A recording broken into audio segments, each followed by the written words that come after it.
In today's video, I'm going to be sharing with you what my third graders' writing and handwriting looks like in our homeschool. So come check it out.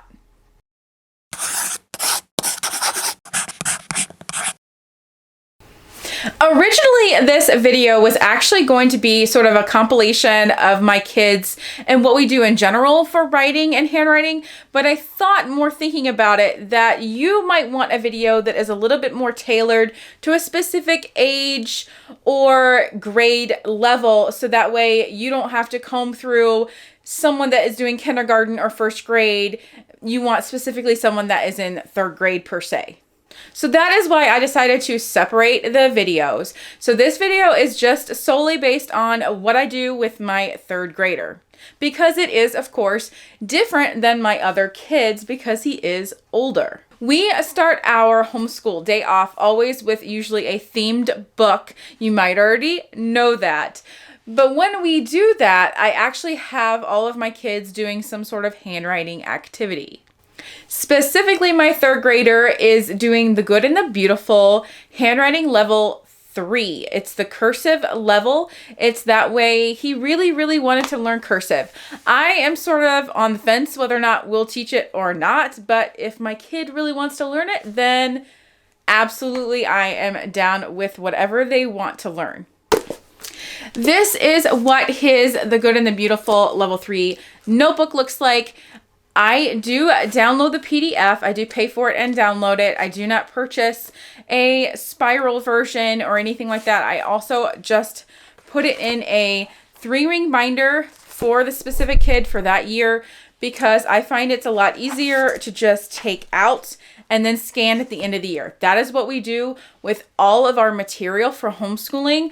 And it makes my life so much easier. I don't have to worry about trying to take the combs out of the binding and then try to scan it, because I find that those are always have really terrible edges and they never scan really well in my scanner. So again, that is just what works for us and why we do it the way we do it. You can do it however you want, but I absolutely love the Good and the Beautiful handwriting. For writing for my third grader, I have to say I feel terrible for him because he has been my guinea pig when it comes to writing curriculum. We have tried IEW's curriculum. We actually tried that this past fall and it was not good. He did not enjoy it at all. It was just very monotonous to him. Super strict and just nothing really interested him. So I find that trying to do a writing assignment wasn't really working for him. And for us, it was kind of not a good fit. So we've also tried just writing prompts, things that were funny, and that was okay.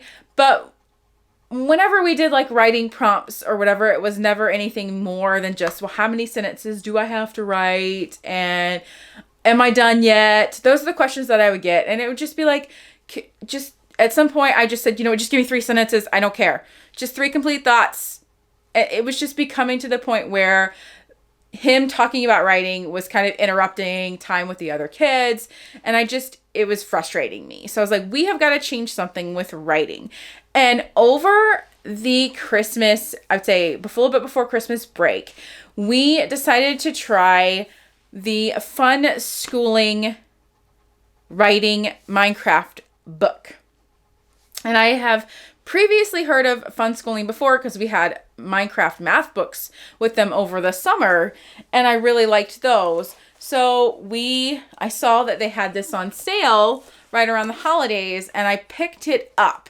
Again, I buy the PDFs. This is totally my preference, because I like to be able to use it for the next coming years, because my youngest son even loves Minecraft and my daughter loves Minecraft. So I've got a feeling that she's going to be using this as well. So once we started using this, day 1 that I brought this out, my son was so excited. He's like, oh my gosh, there's a writing Minecraft book. And as soon as I hit the first page, he just started writing. And he wrote so much in the first day. I was astonished. I didn't have to beg him to write sentences. It was amazing. And ever since then, he actually still asks, am I writing in my Minecraft book today? Am I writing in my Minecraft book today?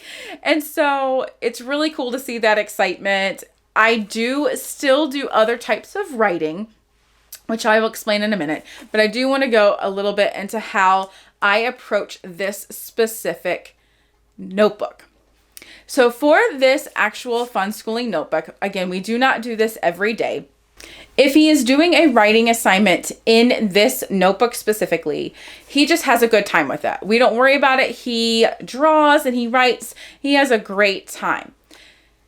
It might be the next day or that same day, we will go to a previously written assignment and we will do what I like to call editing. Now, I will say I did take this from the IEW approach. I absolutely loved the idea of calling like the adult or another, if you have an older child, calling them what is called the editor, because it gives it a nice little wording so you don't have to say, oh, I'm critiquing everything you're doing because you're doing it wrong. It's like, what can we do to make this look better?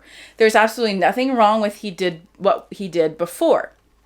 So the approach I have to this is that I take his writing assignment. So this is a specific one he did that I pulled out of the notebook, and I make a copy of it. So I do not change anything about his original document, his original writing assignment that he did in his notebook. I change nothing about it.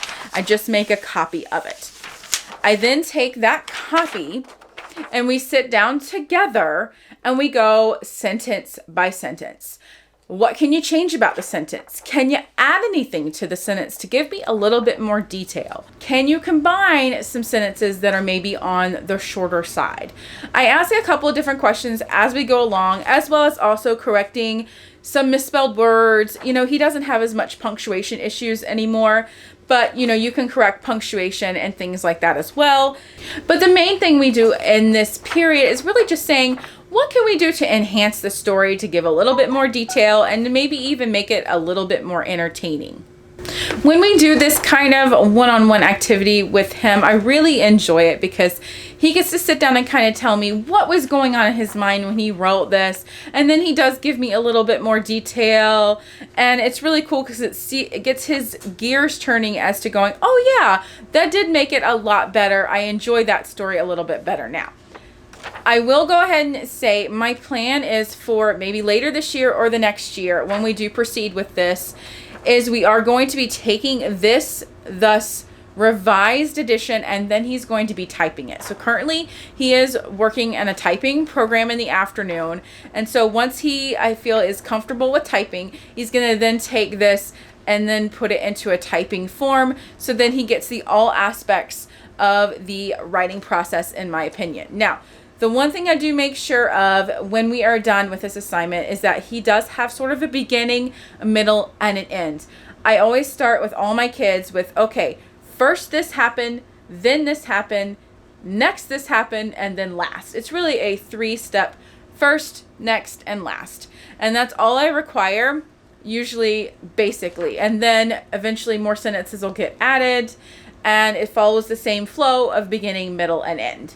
One piece of advice, if you obviously don't want to get this kind of product, is find something out there that pertains to what your kid really enjoys, whether it's Harry Potter or it's horses or it's Roblox or whatever the different things are. You can definitely find some different writing prompts out there that your kids will truly enjoy.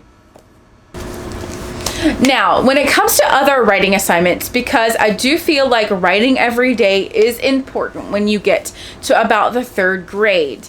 I feel like using that skill is super important. So if he's not writing in his Minecraft, he is writing in a science notebook or he's writing in his history notebook. Writes things he has learned that day in his reading. So he does do some overall general reading of nonfiction of our actual themed unit studies, and whenever he reads those, I like to at least once or twice a week he writes down some things he's learned. Usually it's just some general facts, and that's totally fine with me as long as they follow the rule of a complete sentence. And he writes about, say 5 to 10 facts, whatever, fills up half a page for like a paragraph per se. I realize he does not find these as fun, but I do find that writing down some things that you have learned is a good way to remember them, and it does kind of spice things up a little bit so he can get the Minecraft and he gets the nonfiction writing a little bit in there, and I don't feel like I'm overloading him with things he really doesn't like. Thanks for watching this video. I hope you got something useful out of it and hopefully encouraged you to get out there and find some really fun and engaging writing assignments for your kids.